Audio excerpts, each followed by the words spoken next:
La ignorancia por negligencia es una desgracia. La falta de motivación por aprender e investigar condena a cualquier persona a tener que tragar entero y vivir preso de las supersticiones. ¿Te has preguntado alguna vez qué estoy leyendo al leer los evangelios? ¿Cómo saber si la interpretación del cura, del pastor o del vecino es plausible o no? Si estoy leyendo un documento histórico, ¿quién o quiénes me están contando tal historia? Y si los evangelios no fuesen documentos históricos, entonces, ¿qué son en realidad estos escritos? Bienvenidos a Universidad para el Alma, un espacio creado para el desarrollo personal y el crecimiento espiritual. Ya comenzamos.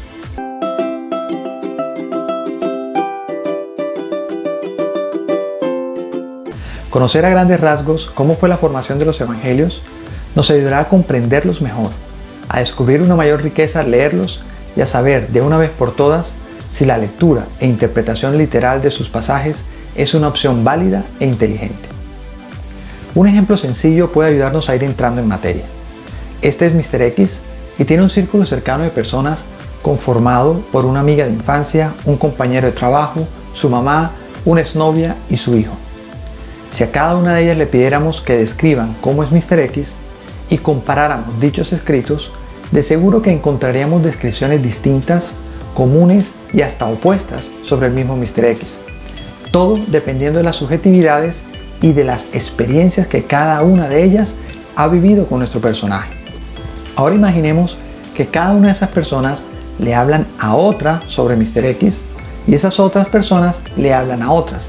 Seguramente que la idea que estas últimas tendrán de Mr. X no serán un fiel reflejo de lo que realmente Mr. X es, ya que estarán mediadas por las subjetividades e intereses de todos los anteriores narradores y por supuesto de su propia subjetividad. ¿Y qué deseo demostrar con esto? Pues sencillo, solamente cambiemos a Mr. X por la persona de Jesús y a los testigos directos llamémosles apóstoles. Habrá entonces también testigos indirectos, que ahora le podemos llamar comunidades judeocristianas, comunidad A, B, C y así sucesivamente. Volvamos a la pregunta inicial. ¿Qué tengo en los evangelios?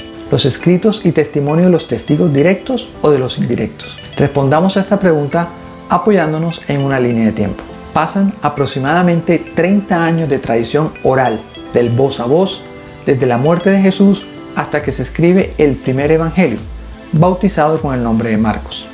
Luego, se escriben los evangelios bautizados con los nombres de Mateo y Lucas, aproximadamente 50 años después de la muerte de Jesús. Y por último, aproximadamente 80 años después de la muerte de Jesús, se escribe el evangelio bautizado con el nombre de Juan. Entonces, son estos textos, escritos por personas que no fueron testigos directos y elaborados 30, 50 y 80 años después de la muerte de Jesús, los que tenemos hoy en nuestras Biblias. La respuesta es no, ojalá los tuviéramos. Los evangelios que hoy tenemos en nuestras Biblias se componen de fragmentos de manuscritos del siglo II, es decir, 200 años después de la muerte de Jesús. Y de todo el Nuevo Testamento completo, la referencia más antigua que tenemos es del siglo IV, es decir, 400 años después de la muerte de Jesús. Conclusión, nuestros textos evangélicos no son productos de los testigos directos de Jesús. Ningún apóstol escribió, pero tampoco son los textos que se escribieron en el primer siglo, por lo que los textos que hoy día tenemos son el resultado de la copia, de la copia, de la copia, de la copia. Un dato curioso es que en cada copia que se realizaba de los textos evangélicos, los copistas se tomaron sus libertades de agregar o de quitar palabras, de modificar relatos, de agregar nuevos, en fin, todo esto de acuerdo con sus criterios, intereses y experiencias de fe. ¿Cómo sabemos hoy de esta manipulación de los textos? Porque de los 6.000 manuscritos que hoy día se tienen, los exégetas no han encontrado dos manuscritos que sean iguales en su copia y en su traducción. Leer los evangelios pensando que todo lo que está allí descrito sucedió tal como se narra, puede justificarse si el lector supone, primero, que los evangelios fueron escritos por testigos directos de Jesús y segundo, que esos testigos escribieron en el mismo momento en que sucedieron dichos hechos o poco tiempo después, a la semana, al mes o por mucho al año.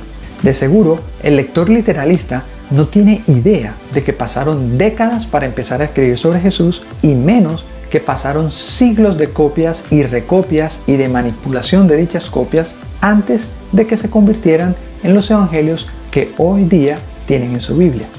Al conocer cómo se formaron los evangelios, ya queda entonces imposible seguir leyendo los evangelios de forma literal como si fuesen libros de historia.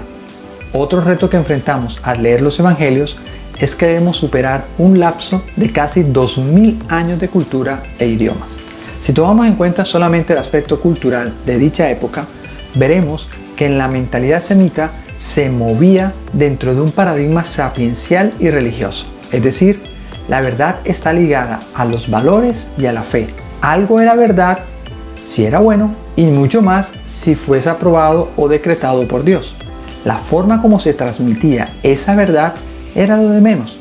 Podría ser a través de un testimonio real de la comunidad o de una historia creada que sirva para llevar tal verdad a la comunidad. Esto queda claro en la libertad que tuvieron los escritores y copistas de situar a Jesús y una misma acción en diferentes sitios y en diferentes momentos, otros de omitir ciertas acciones y otros de crear unas nuevas, todo de acuerdo a sus intereses y contextos de fe. Esto nos aclara las inconsistencias entre un evangelio y otro y el por qué las diferentes versiones sobre Jesús que en ellos encontramos. Por tanto, los evangelios son escritos que revelan múltiples experiencias y confesiones de fe y no escritos de historia. Alguien podría preguntar entonces en estos momentos, ¿para qué me podría servir leer los evangelios hoy si son principalmente textos subjetivos, textos que comparten experiencias de fe y no datos históricos, ni periodísticos, ni biográficos y mucho menos científicos sobre Jesús? Pues bueno, leer los evangelios hoy nos debe servir primero para conocer el desarrollo de la fe en las comunidades cristianas de los primeros siglos, sus contradicciones, virtudes, defectos, para conocer cómo ellas concibieron a Jesús. Leer los evangelios hoy nos debe ayudar a reflexionar sobre las verdades sapienciales y de fe que allí encontramos y a descubrir los más profundos vericuetos del alma humana a través de sus personajes. Y el objetivo, que a mi parecer es el principal, es que la lectura de los evangelios hoy debe despertarnos la motivación para empezar nuestro propio original camino de encuentro con Dios, con lo sagrado, teniendo como modelo al Jesús que cada evangelista nos presenta. Una cosa es leer la Biblia para creer lo que hay en ella y otra cosa es leer la Biblia para descubrir y creer en el Dios que habita en mí y asumir la responsabilidad que esto conlleva. Otra historia interesante que podría ser motivo para otro video es la de conocer cómo se desecharon textos y el por qué se compilaron y se seleccionaron otros para formar lo que hoy llamamos el Nuevo Testamento. Conocer los diferentes concilios y los intereses políticos y teológicos que en ellos se presentaron y los problemas de traducción e interpretación representados en figuras como San Agustín y San Jerónimo. Si te gustó este video, no olvides dar un like y si es la primera vez en este canal o aún no te has suscrito, te invito a que lo hagas y de esta manera apoyes el crecimiento y la difusión de este espacio. También me encuentras en Instagram en @u_piso para el alma. Muchas gracias por compartir tu tiempo conmigo y espero nos podamos ver en la siguiente oportunidad.